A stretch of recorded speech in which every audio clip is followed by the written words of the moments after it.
Welcome to the Pink Hearse podcast. Our guest for today is you, Kalos, good friend. It's been a while since we connected, since our last collaboration. Very grateful to have you here today. Absolutely happy to be here. Good to see you. The Same. vibes are nice. Yes. Mm-hmm. How would you describe yourself as an artist, just to begin? Not even like a deep question, but you're a photographer, a creator. Is there any other ways that you describe yourself to the world? I would say I am a dreamer. I would say my photography is dreamcore photography. So definitely a dreamer. Love bringing visions and my imagination to life. So yeah. And you do it like no one I've ever seen. Mm-hmm. So, can you please tell us a little bit about yourself and where you are on your journey? Yeah, so I've been working on a human connection series for the last 2 years now. And my project, not only a project, but it's a protest to media's systematic censorship that especially affects people of color. So I've been working on this, human connection series, trying to object and stand against, these barriers that we find online that tell us that our bodies are to be shamed and that we need to hide, that we need to conform, that we need to look a certain way, act a certain way, talk a certain way, be a certain way. And so, yeah, a lot of my artistic journey has just been breaking those barriers. Mm-hmm. Really powerful. You have described, and I'm paraphrasing here, so correct me if it's not accurate, but you have described that you often feel like an alien, lost in the world, unsure of where you originally come from, searching for others out there like you, if there are any. Has your creative journey aligned you with more people that feel familiar and like family? Definitely, especially this year, I've met wonderful people. Um, this alien feeling that I've experienced has been something that's followed me all through life. And yeah, I've kind of just felt alone. And it definitely has influenced a lot of my art. You'll find in my photography what's out there online that no one ever smiles. I might have, expressions of anger, expressions of sadness or solemnness, but there's never a smile, just because my art's a reflection of myself and feeling lost and woeful and thoughtful, I think that's definitely shown in the art. But it's funny that you call back to that statement because I have found my tribe. I found my people. I posted that comment when I was beginning the process of finding my birth family. And yeah, this kind of like drifting feeling. I felt disconnected from humanity in a sense because, we're born from our mother and, that's our vessel. That's proof of one's existence, as the people that came before them. And as a child who, adopted since birth, I never had that connection, a closed adoption. So, I just always felt like an alien because there was no one out there like me. Blood, I think, is important. Of course, you make your own family, but I just never had the choice or the chance, to make that decision for myself. I've always had to find and seek out. So, this year I've connected with my birth family, and it's been a hell of a journey. It's really intense sometimes, overstimulating, but I'm feeling a little less like an alien. And there's just proof that there are people out there like me. I have siblings, and they're a lot like me. They're artists Crazy. too. They grew up playing basketball as I had. They're into anime and video games just as I am. So it's really beautiful. Super Feeling beautiful. a little less like an alien. Wow. Mm-hmm. Amazing. When you think about what you do with your camera, are you the witness or the participant?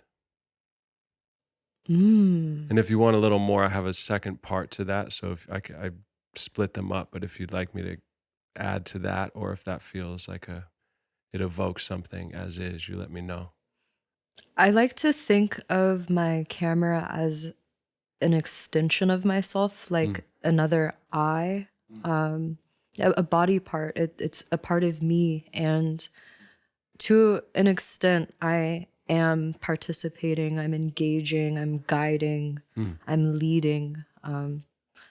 Like my muses, my models into their poses. I'm framing. Maybe I feel that I am a conductor mm, and the symphony is the scene before me. And yeah, to an extent, I feel like I'm a participant.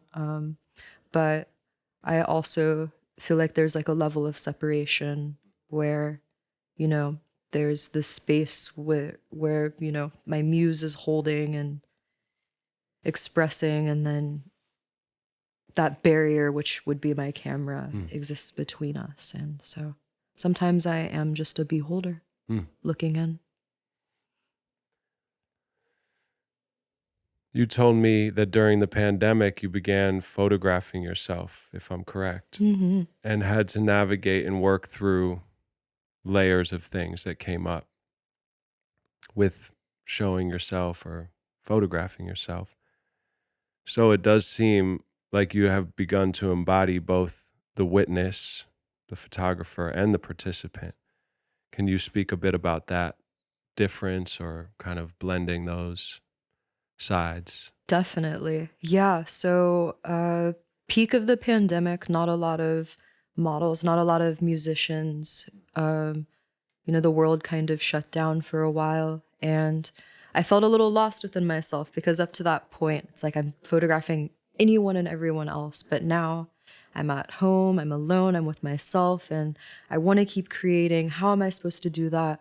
And yeah, it was honestly a journey of self healing because around the same time is when I started, looking for the birth family, connecting with my inner child, and doing all of this back end spiritual shadow work. And I discovered something that I'd neglected was my perception of myself. Mm, And now with, pandemic, I had so much time to pay attention to myself and learn about myself and love myself. So the self-portrait journey was an intense one, but it definitely helped heal my self-loathing. And yeah, I had to learn how to see myself in different lights so that it wasn't monotonous. mm, I think that's something that I am afraid of is creating the same thing over and over again. But when you're photographing yourself, it's like, well, it's me, obviously. So mm,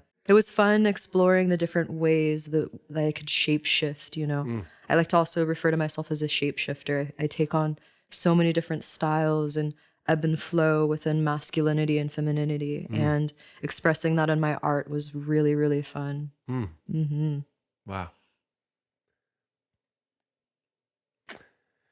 This is kind of I don't know how you would describe it. It's a tongue in cheek kind of, anyway, hopefully it brings something out. I think you helped me with this one, or this came through. It's the idea, as I was exploring the concept of come and see me, being seen, seeing, we all, the observer changes the data. Do we ever really see anything? And I thought of this, and then my dad was like, it's the same idea. If a tree falls in the forest, does anyone, does it make a sound? So if you take a photograph and there's no one there to see it, does it even exist? I don't know if that. Definitely. There's been a few times and not really captured on my camera, more so like on my phone. Mm, There's an image that I go back to all the time and it was recent. My partner and I were walking one night and I saw this homeless man asleep on the ground and he was at the top of these steps, right outside of a church. And just like the light was just gleaming down directly onto him. And there was a statue of an angel, just like, prayer stance, just looking down at him. And it was just, really surreal and peaceful. It felt like he was being watched over, safe and protected, but also, it was cold and dark and it's night and, you're out on the street in LA. So there were just so many layers to it, really, that the way that you could look at it, you saw so much beauty in that moment, but just like also so much sadness as well. Like this really old man who anybody could maybe see their grandfather or their father just like lying there. And yeah, so it was like a bittersweet moment. And, pieces of me going, is this right? I just like, took this man's photo without his consent. He's asleep, but at the same time, I'm an artist, I'm a photographer. It's like, I want to photograph everything. I wish I had a camera in my eyes so I could just like blink and capture something. So yeah, like a piece of me wanted to like maybe post it somewhere, anywhere, just to, I don't know, see if it could evoke the same emotions that I gathered from it, just like the beauty and the absolute sadness of it. But at the same time, it's like, is it really appropriate? So I feel like there's moments like that where I capture something and nobody ever really sees it. It definitely still exists. It's definitely something I still think about constantly. And maybe it'll have its place, maybe not. But yeah, there's definitely a lot of moments where, it still exists, Yeah. to say the least. Yeah. It And still and it's for exists. you too. It's Yeah. powerful for you. Yeah. So for indigenous people, there's an idea that having your photo taken can trap you somehow, perhaps imprison your soul.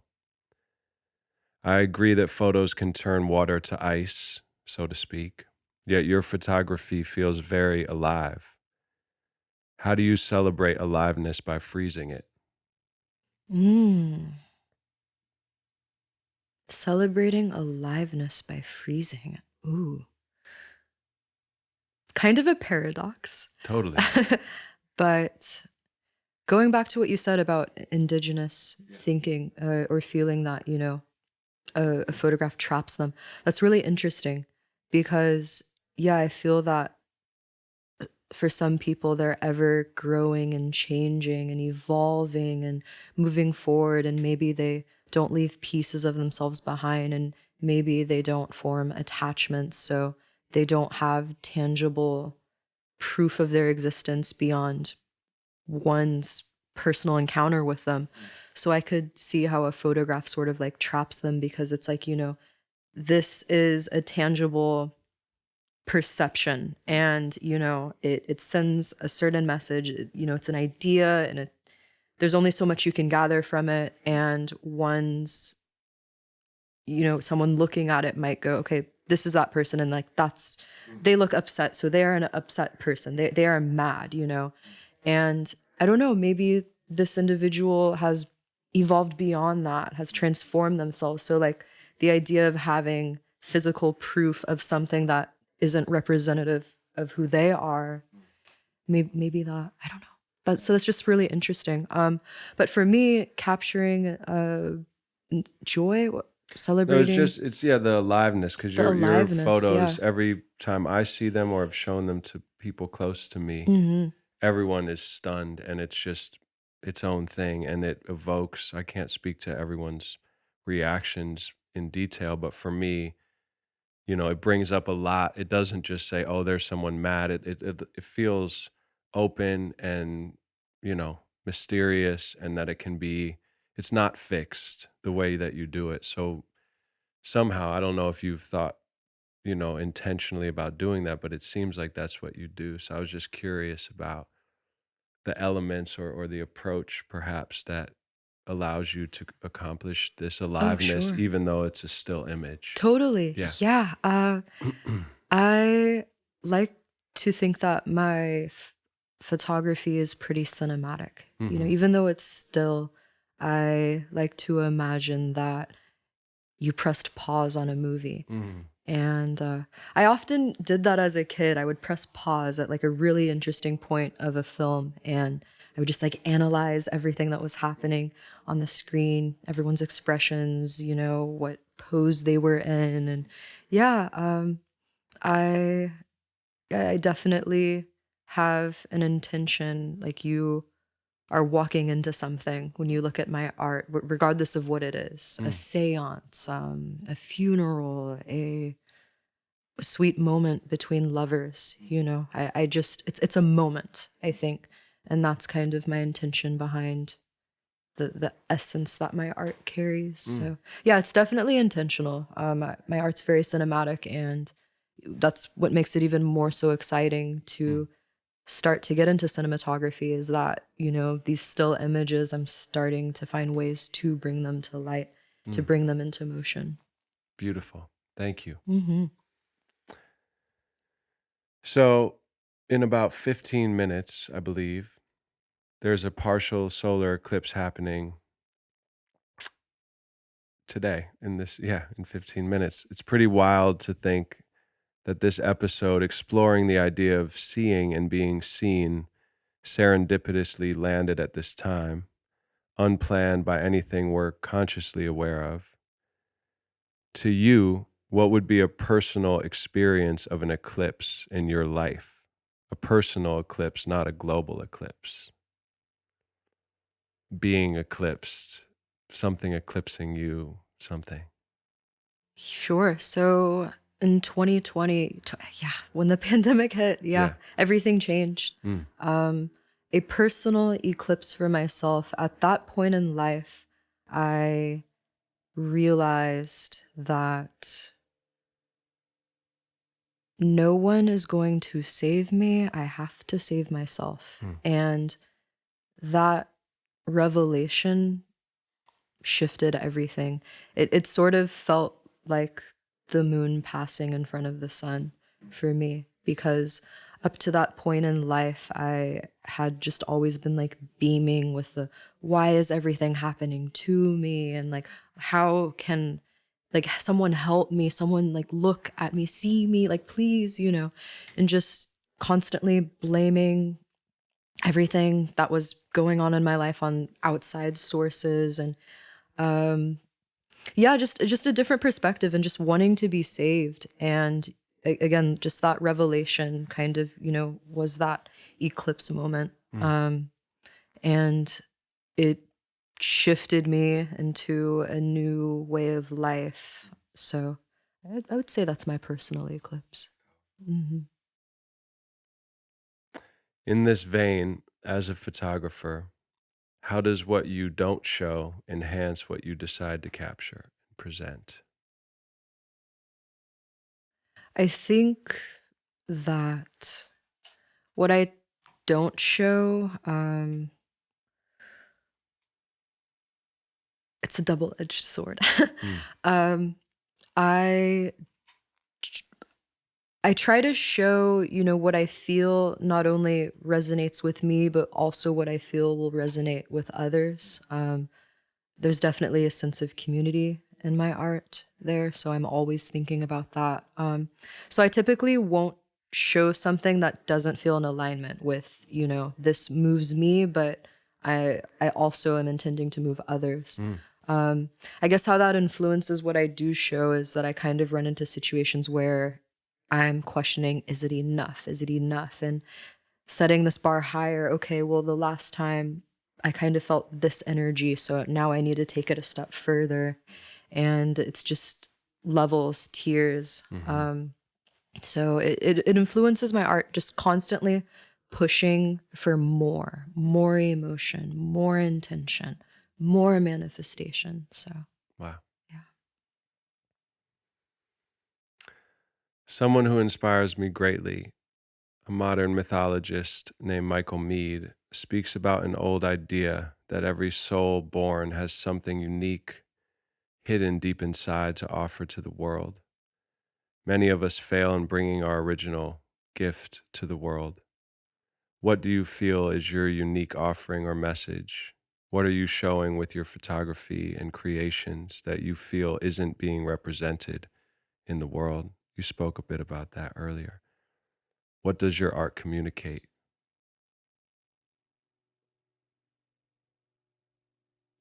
In a single word, love. Mm. The different shades of love. Um, feel especially in the US, love is heavily romanticized. And people are heavily romanticized. If not romanticized, then sexualized. And the layers of sexualization can be objectification, you know? So yeah, love, I feel that's something that I try to portray constantly. And, you know, that kind of opens into the pool of like people of color and, you know, the different shades, the different bodies, the different forms, the different sexualities, identities, just celebrating love constantly. Yeah. Messy, real. Yeah. Yeah. Visceral. Yeah. Mm-hmm. This is from him. If the camera hadn't been invented, how would you express yourself? Ooh, that's a really good one. um, He's a trickster, so. yeah. Well, I've always considered myself an artist. I love music, and in my free time, I love to play the piano. Mm. I love painting. I dare say I'm a pretty good artist. I love drawing animals and mystical beings. It's funny, I photograph humans. I've never been good at drawing people. Maybe that's why I'm a photographer. But if the camera hadn't been invented, I'd say that I'd be expressing art through just different mediums, music and painting and drawing. I think self-expression can also be just nature, connecting in nature. I express myself in meditation. I express myself in exploration. Yeah, so there's so many different veins. Yeah. It would I it would think I would come out. continue to do everything I do just without photography, really. Yeah.